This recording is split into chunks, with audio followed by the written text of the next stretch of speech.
The dust of Harmony Creek's main street clung to the air, a fine red powder that settled on everything and tasted of failure. It coated Gideon Pratt's tongue as he stood before the unyielding oak doors of the Blackwood Bank and Trust. Behind him, the town watched, not with malice, but with the weary curiosity of people who had seen this play before and knew how it ended. He pushed the doors open. The air inside was cool and smelled of cigar smoke and old money, a world away from the sun-baked struggle outside.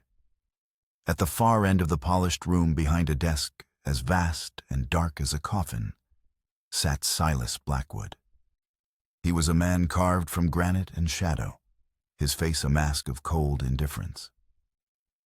Two men, broad-shouldered and hard-eyed, stood behind him like twin gargoyles, their hands resting near the holsters on their hips. Gideon's boots echoed on the marble floor, each step a countdown to his own humiliation. He stopped before the desk, his worn hat in his hands. "Mr. Blackwood," he began, his voice rough with disuse and dust. "I've come to ask for an extension. Just 60 more days. The price of beef is set to rise." Blackwood didn't look up from his ledger. He dipped his pen in an inkwell, the scratch of the nib on a paper the only sound in the cavernous room. "The price of beef has been set to rise for 2 years, Mr. Pratt. Your account, however, has only fallen." He finally lifted his gaze, and his eyes were like chips of flint. "The loan is due. The terms were clear. My father worked that land for 30 years. Gideon pleaded, a desperate edge creeping into his voice. "It's all I have left of him, of my family." Blackwood leaned back in his chair, a cruel smile touching his lips. He steepled his fingers, enjoying the moment. "Your father's ambition led to ruin, and it seems you're following in his footsteps. Elias Pratt was a man who reached for things that were not his to take. He died with nothing but dirt under his fingernails and a legacy of debt. Why should I expect his son to be any different?" The words struck Gideon with the force of a physical blow. The townsfolk who had drifted closer to the bank's entrance murmured amongst themselves. This wasn't business. It was a public execution. The two thugs behind Blackwood shifted their weight, a silent promise of what would happen if Gideon protested further. Defeated Gideon turned away. He felt the weight of every gaze on his back, a brand of shame hotter than the midday sun. As he stepped back out into the blinding light, his eyes fell upon the window of the general store. A display of goods, flour sacks, canned peaches, a bolt of calico was arranged around a small, velvet-lined box. Inside the box, resting on a bed of satin, was a silver locket etched with the delicate shape of a wild rose. The world around him dissolved. The air was thick with smoke, acrid and choking. Flames devoured the small cabin he and Sarah had built with their own hands, roaring like a vengeful god. "Sarah!" he screamed, his voice raw. He could see her through the window, trapped in the bedroom, her face pale with terror. He tried to break down the door, but a falling beam sent a shower of embers into his path, driving him back. He saw the small jewelry box on her dresser, the silver locket he'd saved for months to buy her for their anniversary, sitting on top. It was the last thing his eyes fixed on before the roof collapsed in a torrent of fire and sound, taking everything he loved with it. The fire had been an accident, the sheriff said, a stray spark from the hearth. But Gideon's guilt was a heavier burden than any lawman's judgment. He had been out mending a fence line, putting the ranch first, always the ranch. If he had just been home. He had failed to save her, and in the ashes he had failed to even save that small silver token of his love. The memory receded, leaving him breathless and hollow on the dusty street. The locket in the window was identical. A ghost of his greatest failure, displayed for all to see, a painful counterpoint to the public ruin he had just endured.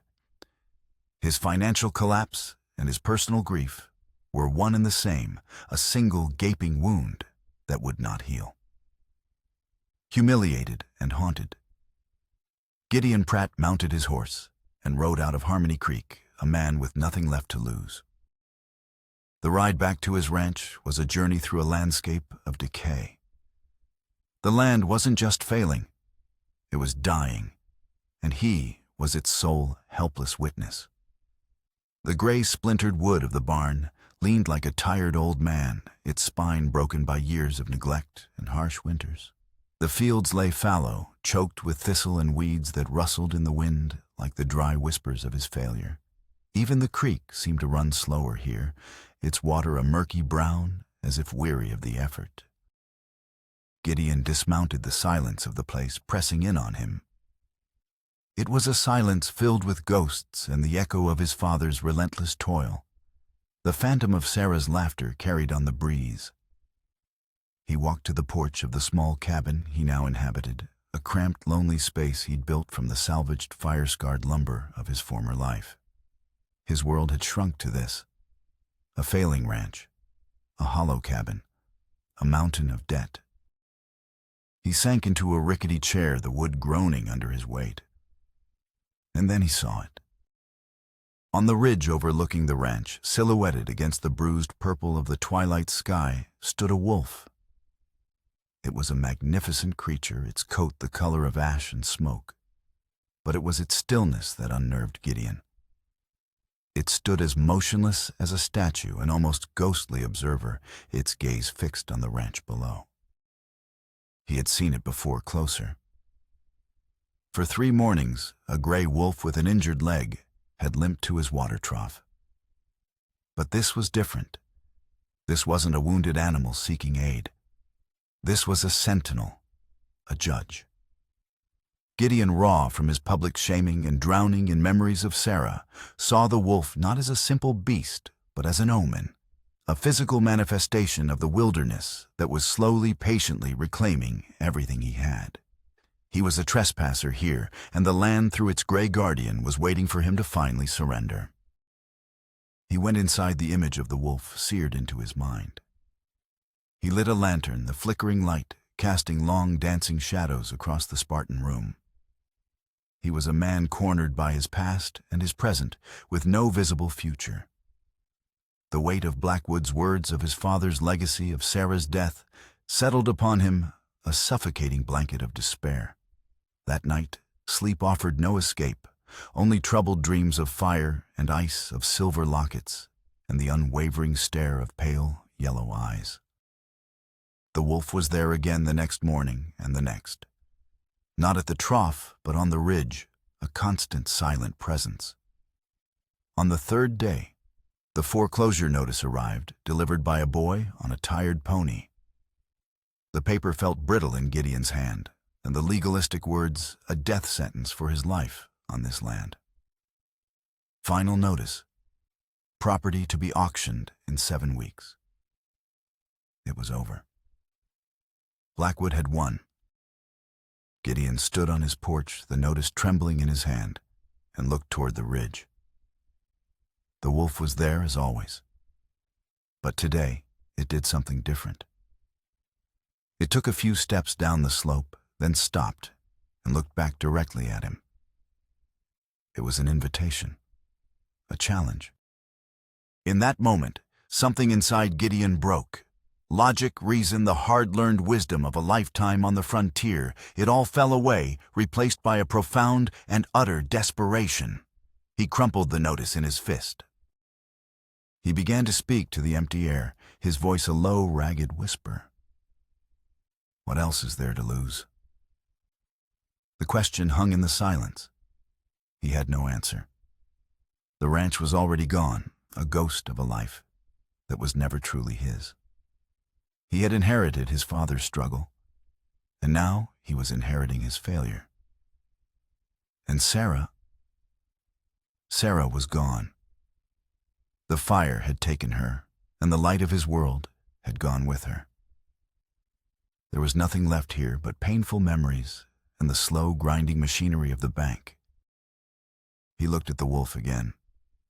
Following it was madness, a fool's errand born of grief and despair. But staying here waiting for the sheriff to evict him was a slower, more certain kind of death. "All right," he muttered, his voice gaining a strange, reckless clarity. "All right." He grabbed his coat and his rifle, not out of any sense of purpose, but out of a need to simply do something, to move, to act, to surrender his fate to the wilderness instead of to Silas Blackwood. He followed the wolf not out of curiosity, but because he had finally abandoned all hope, and in that void, a wild, irrational instinct took root. The journey was an ordeal, a penance. The wolf led him away from the familiar trails and into the rugged, untamed heart of the mountains that bordered his land. It moved with a slow, deliberate limp, forcing a pace that was both frustrating and grueling. They scrambled over scree slopes where loose rocks shifted and slid underfoot, threatening to send him tumbling into the ravines below. They pushed through dense thickets of pine and thorny brush that tore at his clothes and skin. They waded through ice-cold creek beds that numbed his feet to the bone. Every aching muscle, every ragged breath felt like a reflection of his internal struggle, a physical manifestation of the pain he carried. After nearly an hour, the wolf stopped at the base of a towering rock formation, a granite fortress that loomed over the forest. It disappeared behind a cluster of weathered boulders. Gideon followed, his heart pounding with exhaustion and a strange nervous anticipation. There, concealed by a tangle of fallen branches and the debris of decades, was a narrow fissure in the cliff face, an opening barely wide enough for a man to squeeze through. The wolf sat beside the entrance, its breathing labored, but its gaze steady. It had brought him here, to this specific place. He struck a match, the small flame chasing away the deep shadows. The passage opened into a larger chamber, the air within cold and still. And in the wavering light, he saw it. A small, corroded iron box, half buried in the dirt floor. With trembling hands, he pried it open. Inside, wrapped in oilskin, were several gold coins, a small canvas pouch heavy with more, and a folded piece of paper. A map, a crude drawing of the surrounding mountains with landmarks he recognized, and a notation, the ink faded but still legible, next to a mark that sat directly over his ranch. Placer deposits confirmed. Significant color in creek bed. Below the map, a message. If found by others, I worked these streams for 2 seasons before Indian troubles forced my retreat. Gold is still there, concentrated near the big bend below the falls. Cache of supplies and tools in cave system. Will return when safe. Marcus Webb, October 1847. Gideon stared at the map, at the coins gleaming in his hand. After years of darkness, of failure and grief, a fragile, unbelievable flicker of hope ignited within him. It felt like a dream, a desperate fantasy. But the cold, hard weight of the gold in his palm was real. The wolf had led him not to an end, but to a beginning. The secret of the gold consumed Gideon.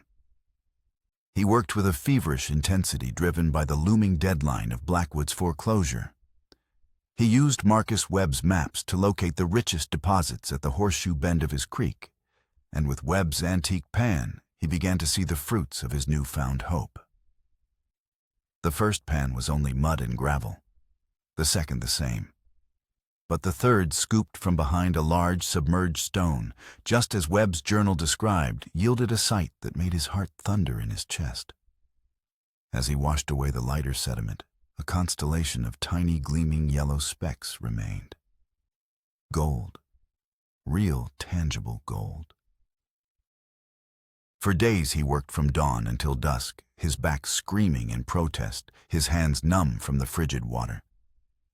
It was slow, back-breaking labor, but each small flake of gold he collected was a victory, a reclamation of his future. He began to believe he could actually do it. He could save the ranch. He was crouched by the creek, meticulously separating a few small nuggets from a pan of black sand, when a shadow fell over him. He looked up, his body tensing. Planning on starting a new career, Gideon. It was Mrs. Eleanor Hartwell, his closest neighbor.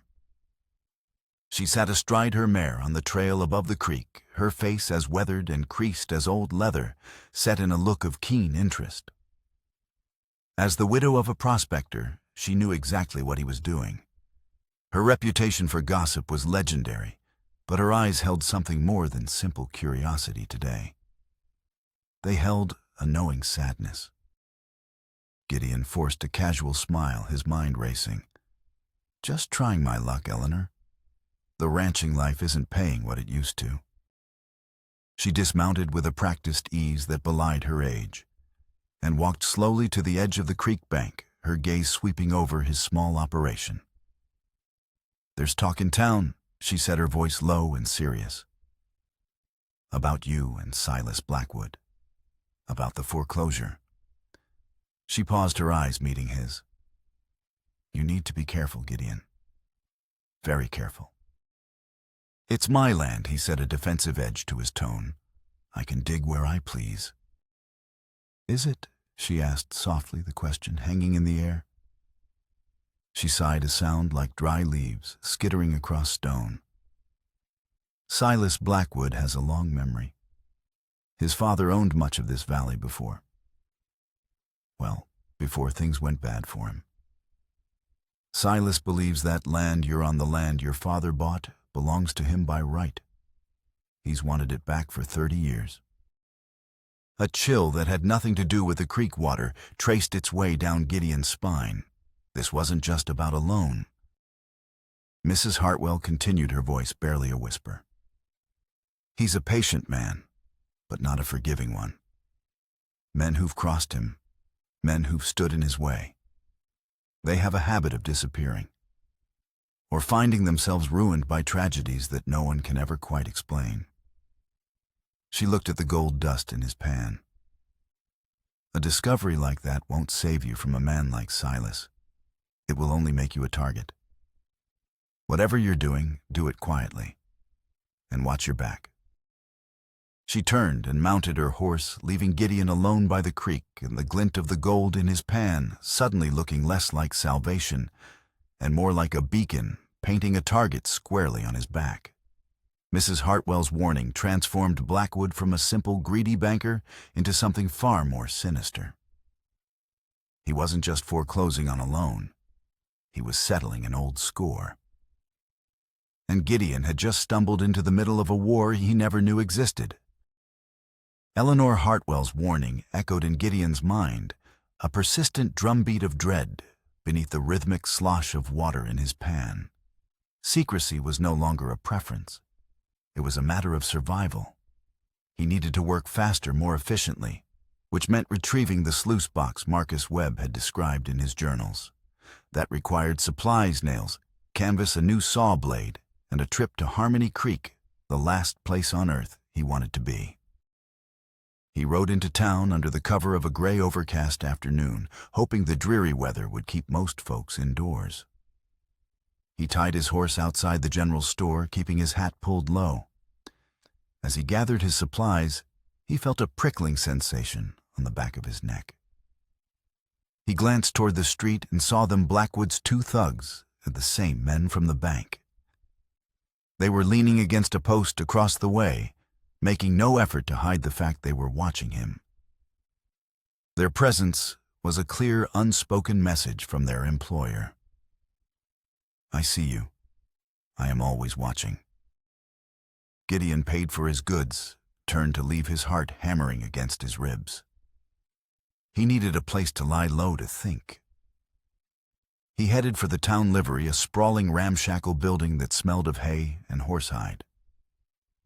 It was run by Jedediah Jed Stone, a man whose face was a roadmap of a hard life, a retired prospector with arthritis in his knuckles and a lifetime of wisdom in his pale blue eyes. Jed was one of the few people in town who measured a man by his character, not his credit.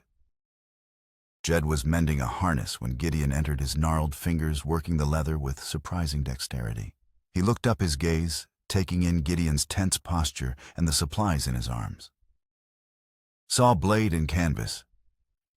Jed grunted, not missing a stitch. Looks like you ain't giving up on that ranch just yet.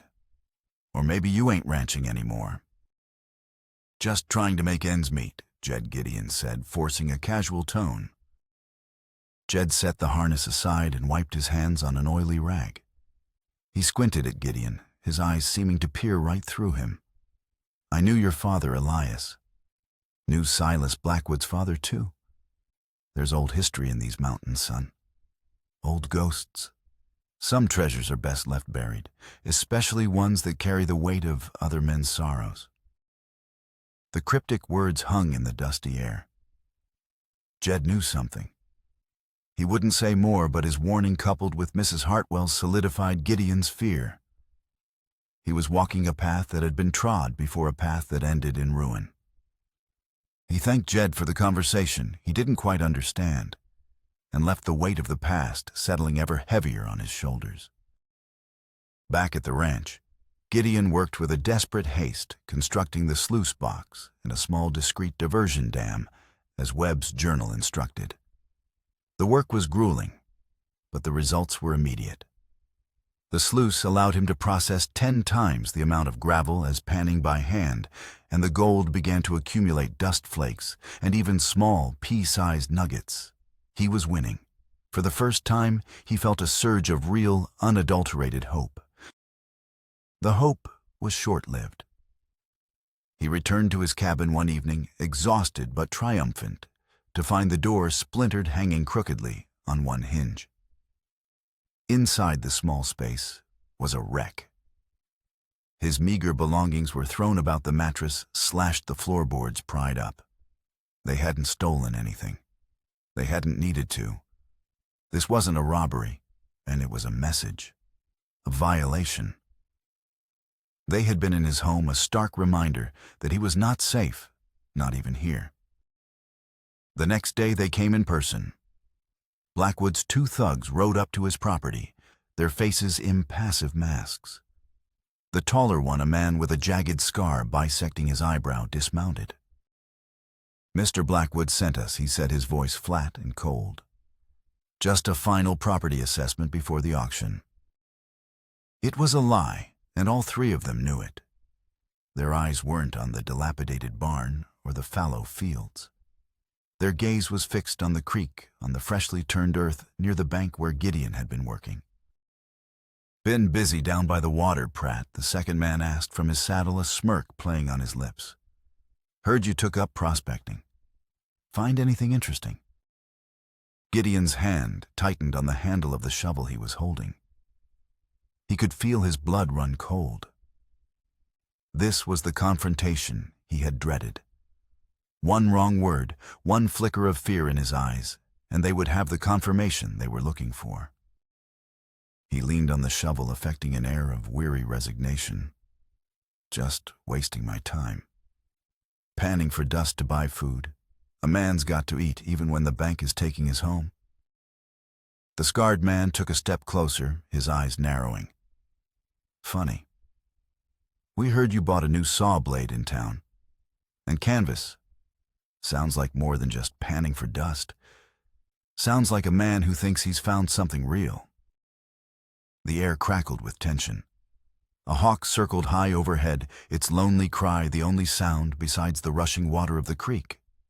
Gideon had to hold his ground. He had to lie, and he had to make them believe it. A man can hope, can't he?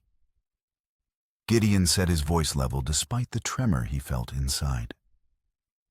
Hope is about all I've got left. Now, unless you've got business with me that involves an official paper from the sheriff you're trespassing, I'd thank you to leave. The scarred man held his gaze for a long moment, searching for a crack in his facade. Gideon met his stare, channeling every ounce of his grief and desperation into a cold, hard defiance. Finally, the man grunted and turned away, mounting his horse. Mr. Blackwood will have this land one way or another, he said over his shoulder as they rode off. Make no mistake about that. Gideon watched them go, his body trembling with adrenaline. He had survived the encounter, but he knew it was only a temporary reprieve. The noose was tightening. Blackwood knew he was hiding something, and he would not stop until he had it. Time was running out, and the ghosts Jed had spoken of were beginning to feel terrifyingly real. The thug's visit left Gideon rattled, a cold knot of fear tightening in his stomach. They were no longer probing, they were closing in. He felt cornered, hunted. He knew he couldn't continue working at the creek. It was too exposed, too vulnerable. He needed to secure the gold he had and plan his next move. That meant returning to the cave, the one place he felt safe. He gathered the nearly 12 ounces of gold he'd painstakingly extracted, a small but heavy leather pouch that represented his only chance. Under the pale light of a waning moon, he made his way back to the hidden fissure in the rock face. The cave was just as he'd left it, silent, cold, a sanctuary from the world outside. He went to the chamber where Marcus Webb had kept his base camp, intending to hide his gold amongst the prospector's old supplies. He began rearranging the wooden crates, looking for a secure spot. As he lifted the last crate, the one containing Webb's journals, he noticed something odd. The bottom felt thicker than the sides, the planks set with a precision that seemed out of place for a simple storage box. He ran his fingers along the edge and found a small, almost invisible seam. Using the tip of his knife, he pried at it. A section of the floor of the crate lifted away, revealing a hidden compartment beneath. His heart began to pound. Inside the false bottom lay another journal, this one smaller and bound in dark, supple leather, clearly meant to be kept private. It was wrapped in oilskin, along with a bundle of yellowed legal documents. With trembling hands, Gideon lit his lantern and opened the private journal. The handwriting was the same as the other Marcus Webb's neat, meticulous script. But the content was vastly different. This wasn't a record of geology and gold yields. It was a confession. October 12th, 1847. The first entry read, "My nephew Silas Blackwood Sr. is a good man, but a trusting one. He believes in the goodness of his fellow man, a faith I fear will be his undoing. He has entrusted our family's entire mountain parcel to my stewardship, while he tends to business back east. The land is all they have left, and my partner Elias Pratt knows it." Gideon's breath caught in his throat. Elias Pratt, his father. He read on the words on the page, twisting his world out of shape, rewriting every truth he had ever known. Webb's journal chronicled the partnership in agonizing detail. It was his father, Elias, who had first discovered the signs of significant gold deposits. But instead of sharing the news, he had concealed the true extent of the find. "Elias is consumed by a hunger I have never seen." Webb wrote, "He sees the gold not as a blessing, but as a weapon, a way to seize the life he feels he was denied. He has been talking to lawyers in the territory, drafting documents I do not understand. He speaks of securing our claim, but his eyes hold a furtive glitter that chills me to the bone." The journal entry for the final week was hurried, desperate. "Oh, he has done it. The betrayal is complete. Elias presented me with a contract filled with complex legal language he knew I would not fully grasp. He claimed it was a standard partnership agreement to formalize our claim. I, like a fool, signed it. It was not a partnership agreement. It was a bill of sale. He used a pittance of his own money, a loan against his name, to purchase the entire parcel from me acting as agent for my nephew. He paid a fraction of its worth, and the contract is ironclad." Gideon's hands shook so violently he could barely hold the journal. He turned to the legal documents bundled with it. There, it was a fraudulent contract, transferring ownership of the Blackwood family land to Elias Pratt for a sum so insultingly small it could only be called theft. His father hadn't bought this ranch. He had stolen it. The final entry in Webb's journal was a testament to his utter despair. I have confronted Elias. He did not deny it.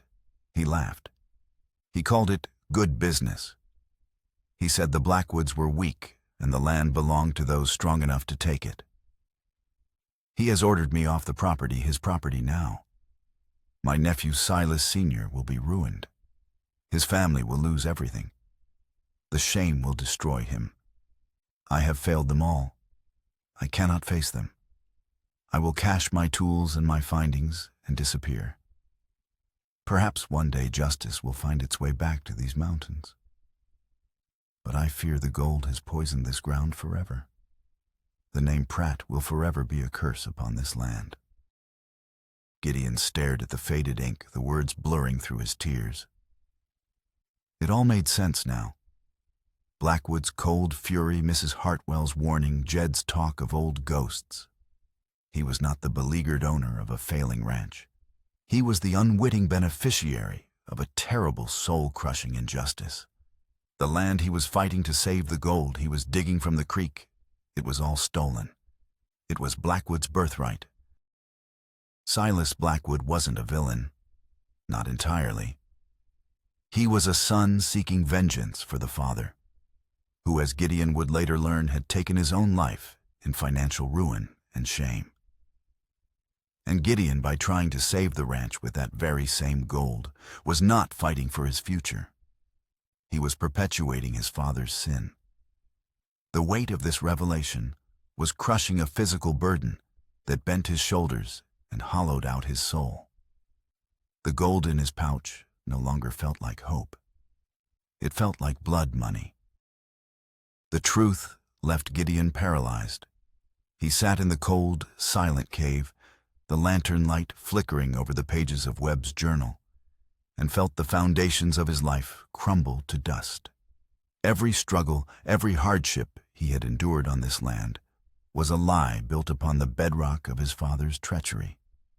The gold he had wrested from the creek was not his salvation. It was the tainted fruit of a poisoned tree. His deep, abiding guilt over Sarah's death now had a companion, the suffocating shame of his family's legacy. How could he use this gold?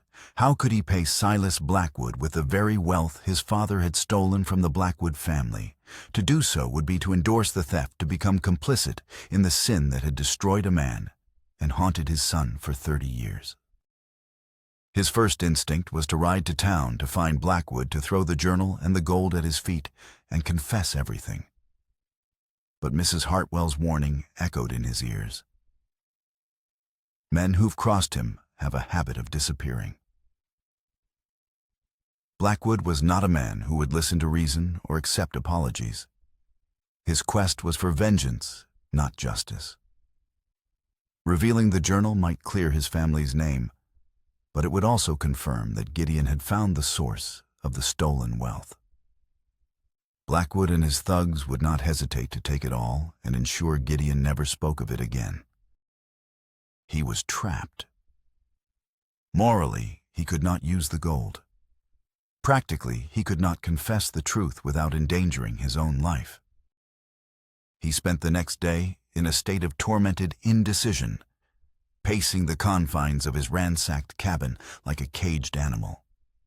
He could not bring himself to return to the creek, to touch the sluice box, to even look at the water that now seemed to whisper accusations against him. Just as he was sinking into the depths of his despair, Blackwood made his move. From the ridge behind his cabin, Gideon saw them, a team of 6 men led by Blackwood's scarred thug, hauling lumber and equipment down to the creek, a quarter-mile downstream from his own small dam. They worked with brutal efficiency, and their purpose soon became clear. They were building a dam of their own, a massive crude structure of felled trees and packed earth designed not to divert the water, but to choke it completely. Gideon watched in horror as the creek's flow began to slow the water pooling and rising behind the new obstruction. Blackwood's strategy was as brilliant as it was cruel. He was going to flood the creek bed. The rising water would swamp Gideon's operation, submerging his dam, his sluice box, and the exposed gravel beds where the richest gold deposits lay.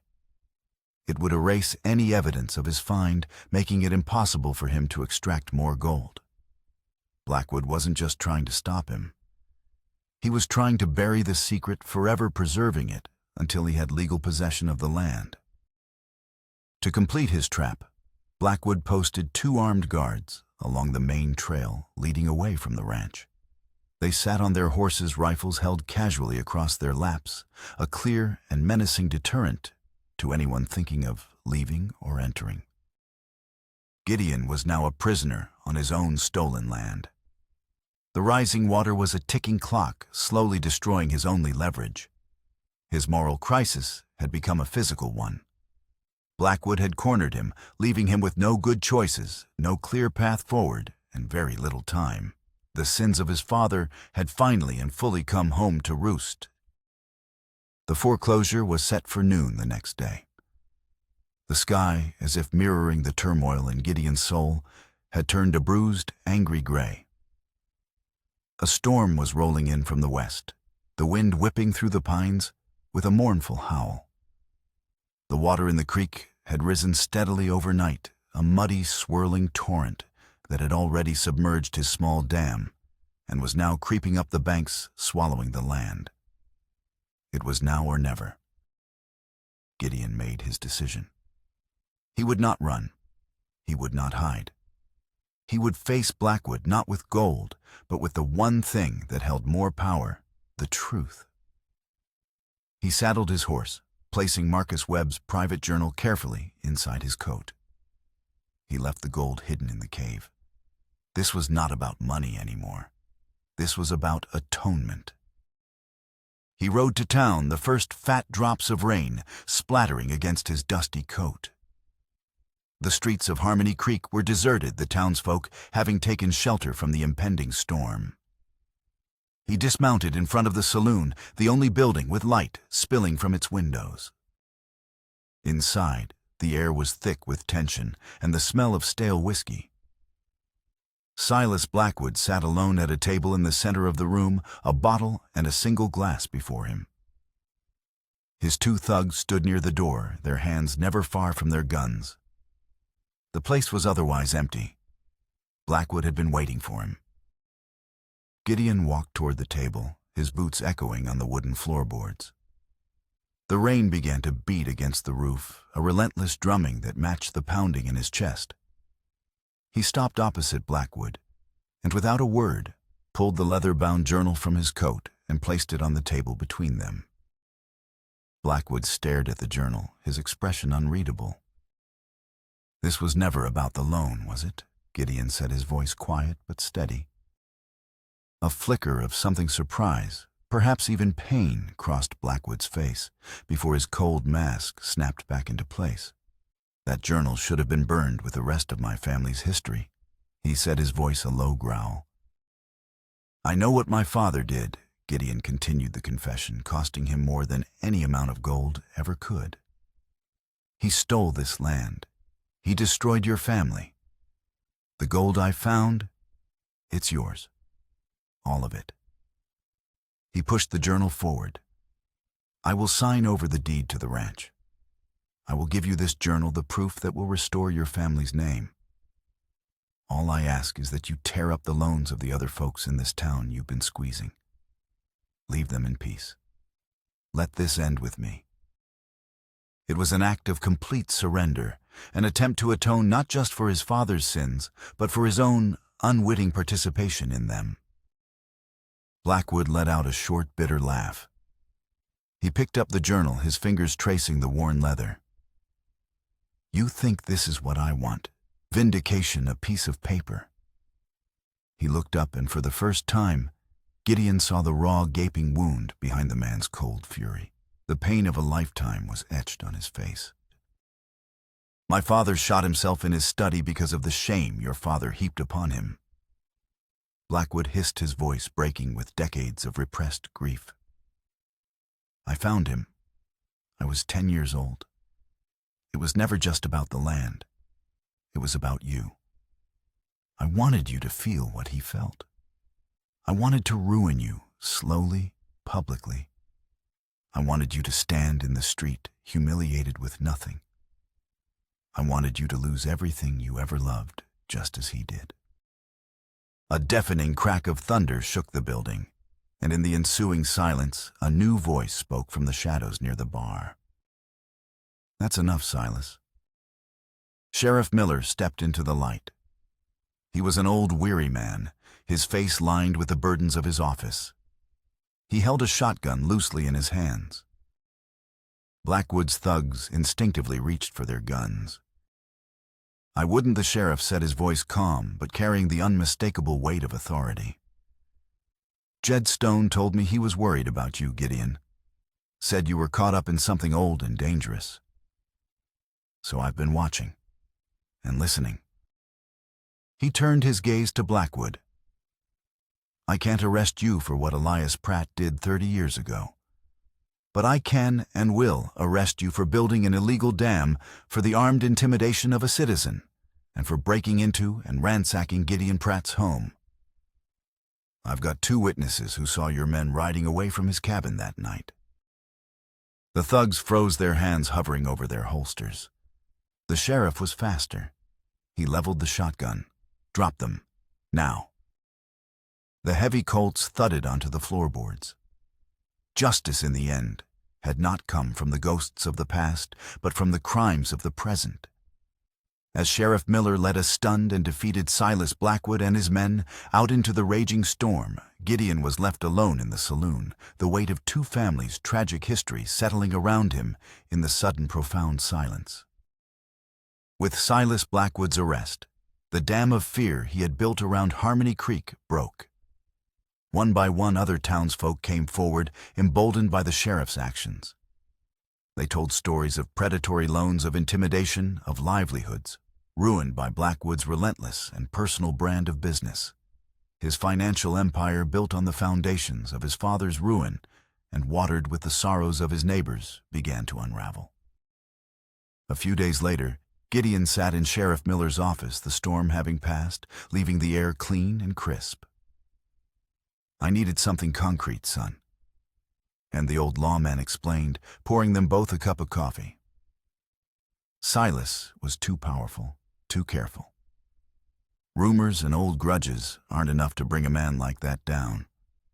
His illegal dam, his thugs threatening you, that was the evidence I could act on.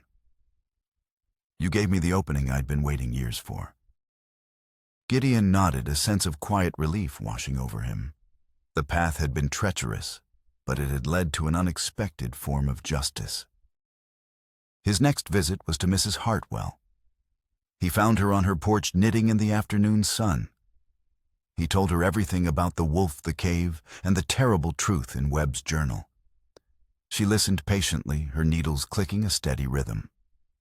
When he was finished, she set her knitting aside and looked at him with kind, knowing eyes. "I knew Elias," she said softly, "and I knew Silas Blackwood's father. They were both good men once.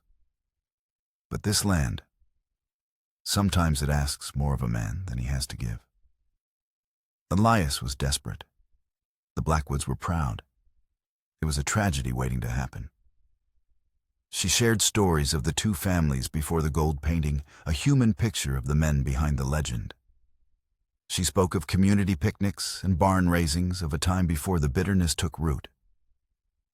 In sharing these memories, she wasn't absolving his father, but she was contextualizing his sin, giving Gideon a glimpse of the man he was before the gold corrupted him. For the first time, Gideon felt a sense of connection to the community he had long felt alienated from, a shared history that was painful but real. Weeks turned into a month. The legal proceedings against Blackwood were underway, and the town was slowly breathing freely again. Gideon was left with a choice. The gold, the tainted, blood-soaked gold, was still hidden in the cave. It was legally his, a strange and bitter irony. But he knew he could never use it. He made a decision. He took a small amount from the pouch, calculating what his father's fair and honest share of the initial prospecting partnership might have been. It was just enough. He rode into town and paid off the last of his debts, not at the now shuttered Blackwood Bank, but at the general store and with the neighbors from whom he'd bought hay on credit. He then took the rest of the gold, a heavy pouch representing a fortune he could never claim, along with Webb's tools and both journals, and made the long journey back to the cave. With heavy stones and his own 2 hands, he sealed the entrance to the fissure, burying the tainted treasure and the painful legacy it represented. He was entombing the past, choosing a future free of its corrupting influence. Before he left the ranch for the last time to seal the cave, a strange impulse led him to the old, leaning barn. He went to his father's saddle, which had hung unused on a wooden rack for years. Tucked deep inside one of the saddlebags, forgotten for decades, was a sealed yellowed letter addressed simply to my son. His hands trembled as he opened it. It was a confession from his father Elias, written in the last years of his life, his handwriting shaky and filled with regret. Gideon. It read, "If you are reading this, I am gone, and the burden of my actions now falls to you. There is no easy way to say this. I was not the man I should have been. I wronged the Blackwood family in a way that can never be undone. I was a young man, blinded by poverty and pride. The gold I found in that creek poisoned my soul. I have lived every day of my life with the ghost of Silas Blackwood Sr. on my shoulder. I was never able to make it right. My pride, my cowardice, would not let me. Do not let my sins define you. You are a better man than I ever was. This land was born of sorrow. Perhaps in your hands it can be redeemed." Tears streamed down Gideon's face as he read the words. It was not forgiveness. It was not absolution. But it was a form of closure, a final complicated puzzle piece falling into place. It allowed him to forgive the father he knew while still acknowledging the terrible wrong he had committed. The story ended where it began, in a place of grief. Gideon stood before Sarah's grave on the small hill overlooking the ranch. The land looked different now, washed clean by the storm. The air was fresh, and the future, while not rich, was his own. From his pocket, he took the silver locket with the etched wild rose, the one from the general store window, purchased with the first honest money he had made since settling his debts. He gently placed it on the smooth, weathered headstone, a symbol of him finally letting go of, accepting the past, and forgiving himself for what he could not change. He looked up at the ridge, the place where the omen had first appeared. And there it was. The gray wolf, its coat sleek and healthy, its limp completely gone. It stood for a long moment watching him, its pale yellow eyes holding not judgment, but a serene wild intelligence. Then with a flick of its tail, it turned and disappeared into the vast, silent wilderness. Gideon watched it go, a profound sense of peace settling over him. He was not a rich man, but standing there, under the wide-open sky on land, he could finally truly begin to heal. He was a free one.